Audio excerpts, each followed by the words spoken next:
والمحصنات من النساء إلا ما ملكت أيمانكم كتاب الله عليكم وأحل لكم ما وراء ذلكم أن تبتغوا بأموالكم محصنين غير مسافحين فما استمتعتم به منهن فآتوهن أجورهن فريضة ولا جناح عليكم فيما تراضيتم به من بعد الفريضة إن الله كان عليما حكيما. اور شوہر والی عورتیں بھی تم پر حرام ہیں مگر وہ جو اسیر ہو کر لونڈیوں کے طور پر تمہارے قبضے میں آ جائیں. یہ حکم اللہ نے تم کو لکھ دیا ہے. اور ان محرمات کے سوا اور عورتیں تم کو حلال ہیں اس طرح سے کہ مال خرچ کر کے ان سے نکاح کر لو بشرطے کہ نکاح سے مقصود عفت قائم رکھنا ہو نہ شہوت رانی. تو جن عورتوں سے تم فائدہ حاصل کرو ان کا مہر جو مقرر کیا ہو ادا کر دو. اور اگر مقرر کرنے کے بعد آپس کی رضامندی سے مہر میں کمی بیشی کر لو تو تم پر کچھ گناہ نہیں.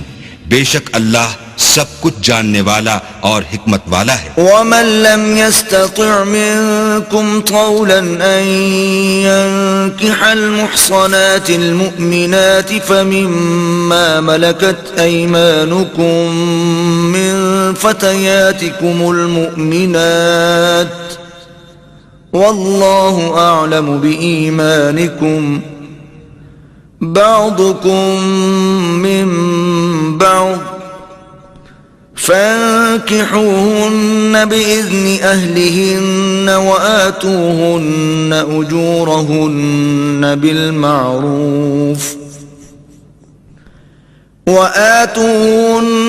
أجورهن بالمعروف محصنات غير مسافحات ولا متخذات أخدان فإذا أحصن فإن أتين بفاحشة فعليهن نصف ما على المحصنات من العذاب ذلك لمن خشي العنة منكم وأن تصبروا خير لكم والله غفور رحيم.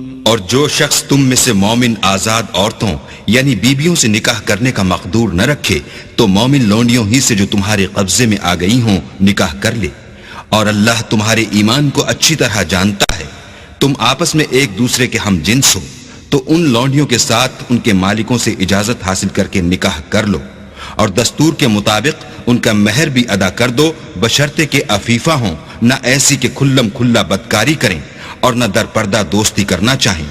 پھر اگر نکاح میں آ کر بدکاری کا ارتکاب کر بیٹھیں تو جو سزا آزاد عورتوں یعنی بیویوں کے لیے ہے اس کی آدھی ان کو دی جائے. یہ لونڈی کے ساتھ نکاح کرنے کی اجازت اس شخص کو ہے جسے گناہ کر بیٹھنے کا اندیشہ ہو. اور اگر صبر کرو تو یہ تمہارے لیے بہت اچھا ہے اور اللہ بخشنے والا مہربان ہے. يريد الله ليبين لكم ويهديكم سنن الذين من قبلكم ويتوب عليكم والله عليم حكيم. اللہ چاہتا ہے کہ اپنی آیتیں تم سے کھول کھول کر بیان فرمائے اور تم کو اگلے لوگوں کے طریقے بتائے اور تم پر مہربانی کرے اور اللہ جاننے والا اور حکمت والا ہے.